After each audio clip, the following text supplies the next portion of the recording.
আজকে আমি শেয়ার করব আমি বিকাশে জব করে কত টাকা পেয়েছি এবং সেখানে কিরকম কি পরিমাণ প্রেশার ছিল তা বিস্তারিত শোনাবো।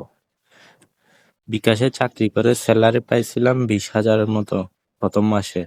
সেটা ছিল রমজান মাস। রমজান মাসটা অনেক ভালো ছিল, কারণ তখন বোনাস ছিল, সাথে কাজের প্রেশারও ছিল। সেখানে প্রতিদিন দোকানে দোকানে গিয়ে টাকা সাপ্লাই দিতে হতো ক্যাশ ইন ক্যাশ আউটের জন্য। দোকানদারকে ক্যাশ টাকা লাগে, সেজন্য বিকাশের অফিস থেকে আমাদেরকে ক্যাশ টাকা দিত এবং ব্যালেন্সও দিত। সেগুলো ট্রান্সফারের মাধ্যমে আমরা লেনদেন করতাম। এই লেনদেনের মধ্যে ছিল অনেক দোকানদার, 30-35টা দোকান করতে হতো। সন্ধ্যার মধ্যেই হিসাব দিয়ে ফেলতে হতো অফিসে গিয়ে।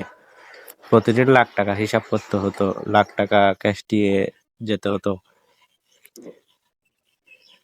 এই অফিসে এতই পরিমাণ প্রেসার ছিল যে সেখানে ম্যানেজার অনেক অনেক বেশি খারাপ আচরণ করতো সবার সাথে। মুখে মুখের ভাষা ছিল অনেক খারাপ। মা বাপ ধরে গালি দিত বিকাশে।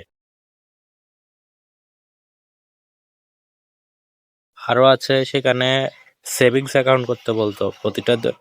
প্রতিদিন একটা করে হলেও সেভিংস অ্যাকাউন্ট করতে বলতো। মাসে 10টা টার্গেট দিত সেভিংস অ্যাকাউন্টের। এই সেভিংস অ্যাকাউন্টটা করলে তাদের লাভ আছে, তারা আমাদেরকে স্যালারিটা নাকি দিতে পারে। এই সেভিংস অ্যাকাউন্টের প্রেসারে আমি চাকরিটা ছেড়ে দিয়েছি।